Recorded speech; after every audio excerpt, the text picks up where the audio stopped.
and I have tried to be sensible about it, and I find I'm no longer able to. The room was very quiet. She should say no. She knew she should say no. She had thought about this. She had thought about exactly this, about the shape of the feeling that had been building in her since a lobby in October, and she had decided sensibly and clearly that it was inadvisable because of who he was and what he was and all the things she had surmised that she wasn't supposed to surmise. She looked at him across the width of the desk. He hadn't moved. He was still watching her with that quality that was part calculation and part something rawer and more human, something she recognized even through the stillness of his face. "I'm not canceling it," she said. His expression didn't change. "But," she said, "I'm not going because I want to go. I'm going because I made a commitment. There's a difference." "Yes." She picked up the tablet.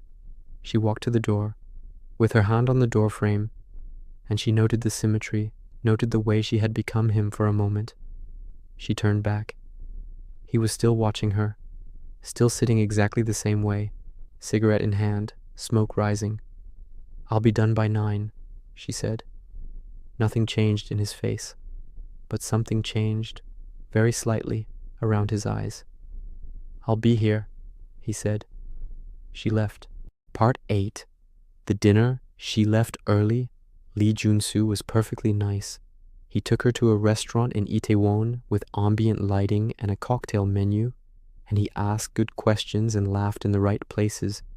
He was pleasant-looking, genuinely kind, and utterly, completely ordinary in a way that she had thought, 2 weeks ago, was exactly what she needed. She sat across from him over shared plates of food and sipped a glass of wine and thought, "This is fine. This is good. This is what normal looks like." She lasted until 8:15. "I'm so sorry," she said, with the wine still half finished in front of her. "I'm really sorry. I have to be somewhere." He was gracious about it, which made her feel worse. She paid her half of the bill, collected her coat, apologized twice more in the elevator, and emerged onto the street and hailed a cab back to Gangnam. She told herself she was insane. She told herself this all the way up in the elevator to the 42nd floor. The office was dark except for the light in his corner office, which was visible down the corridor as a faint amber glow. She walked toward it, coat still on, heels clicking on the marble. He was at his desk, working. He looked up when she appeared in the doorway. She stood there. "It's 8:23, she said. "I know what time it is." She took a breath. "I ended it early." He put down his pen. He leaned back in his chair and looked at her across the room, and she could see him making a decision, saw it in the quality of his stillness, the way it shifted from waiting into something else. "Come here," he said. She crossed the room. She stopped in front of his desk, and he stood, and for the first time in 4 months, they were close enough that she was aware of the warmth of him, the way the expensive cologne had faded to something drier and more real over the course of the day. He looked at her face with the same careful attention he gave everything, like he was looking at something he intended to remember accurately. "You know what I am," he said. Not a question. "I know some of it," she said. "Enough." She didn't look away. "Probably enough, yes. It doesn't frighten you." She considered this honestly. "It concerns me," she said. "It's not the same thing." Something moved in his face.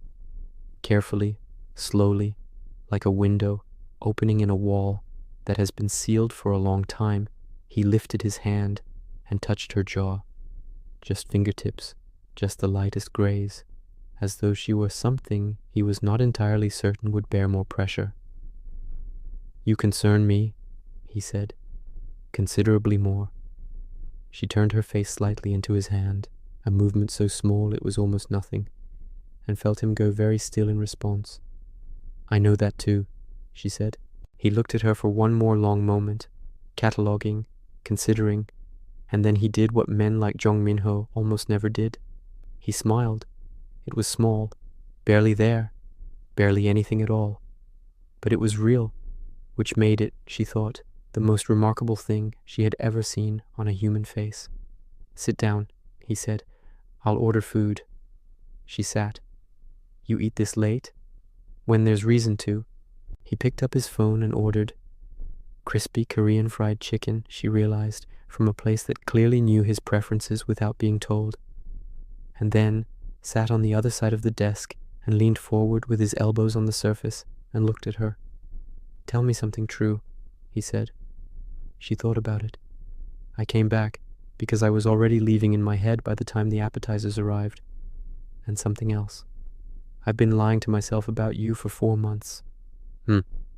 He was still looking at her steadily. "So have I." Part 9. The beginning of something difficult. What followed was not simple. She had known it wouldn't be. She had known from the moment she turned around in his doorway and said, "I'll be done by 9," that she was choosing a complicated life. Because complicated was what surrounded Jong Minho like weather. There were the things she learned, slowly, over weeks of late evenings in his office and meals brought in from restaurants, and later, evenings that ended not in his office, but elsewhere. She learned what the business actually entailed. He didn't hide it from her, which surprised her. She'd expected the careful compartmentalization of a man protecting a secret. Instead, he told her, plainly and without embellishment, what he did and how and why, and then said, "You can walk away. I won't make it difficult." She sat with it for 2 days. She thought about all the obvious things, the law, the morality, the ways she could become entangled in something she couldn't afterwards step out of. She thought about him standing in her office doorway for 4 months, needing nothing except to stand there. She came back. "You're certain?" he said when she returned. "I'm not going to pretend I'm comfortable with all of it," she said. "I'm not. But I'm not walking away." He looked at her for a long moment. "I'll protect you," he said. It was the most serious thing she had ever heard him say, and it was very serious. "I know," she said, "and I'll try." He paused, and she saw him work for words in a way he rarely did. "I'll try to give you a version of this that is worth what you're accepting." "Don't try," she said. "Just be what you've been in my office." He looked at her with an expression she was still learning to read, still learning the grammar of. "That was easier," he said. "In your office." "I know, but it's the same person." He exhaled slowly, looked out the window at the city below, all its lights, all its intricate and layered life. "You're very stubborn," he said. "You hired me. I did." And there it was again, that almost smile, that thing he was learning to let her see. "I have good judgment." Part 10. 3 months later. It was a night in March. The windows of the apartment he kept separate from his security arrangements fogged slightly with the warmth inside against the cold out. Aliyah was at the kitchen table with her laptop open, working on a project because she always worked on projects wherever she was. Minho was in the adjoining room on a call that had the low, serious cadence of calls she had learned not to listen to too closely. She heard it end.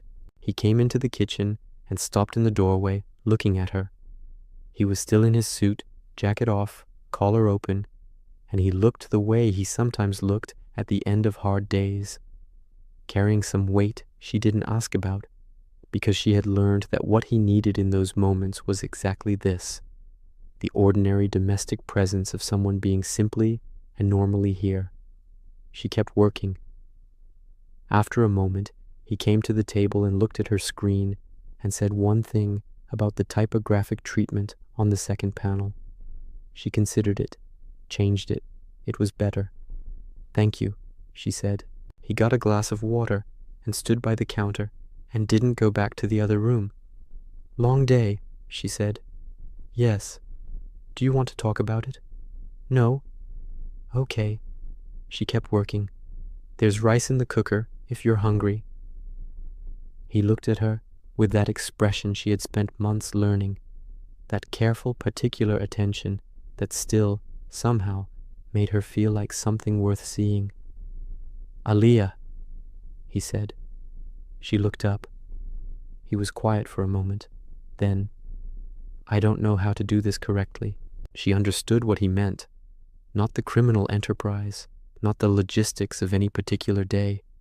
The this he meant was standing in a kitchen in March, watching someone he had chosen to let matter to him, and feeling the weight of that, and not being entirely sure how to hold it without breaking something. "You're doing it," she said. "Right now. This is it. This is not enough for Minho." His name in her mouth, simple and direct. "Sit down." He looked at her. He sat. She closed her laptop and turned toward him. The kitchen was quiet around them. Outside, the March wind moved through the street. "I'm not expecting perfect," she said. "I'm expecting you." He looked at her for a long time. Then he leaned forward and rested his arms on the table, and the quality of something in him, the set of his shoulders, the particular tension he carried, released slightly, not completely, probably never completely, but slightly. "I told Dongwon," he said, "that I was going to make this permanent." She went still. "When?" "This morning." What did he say? That almost smile again, slightly more present than usual. He said, "About time," which I found irritating. She laughed. She couldn't help it. And he watched her laugh, and the smile on his face became, for just a moment, something fully and actually real. "Permanent," she said when she could, "if that's acceptable to you." She considered him across the table, the man who had gone dead silent in an office and lit a cigarette and changed the direction of her life with 2 words.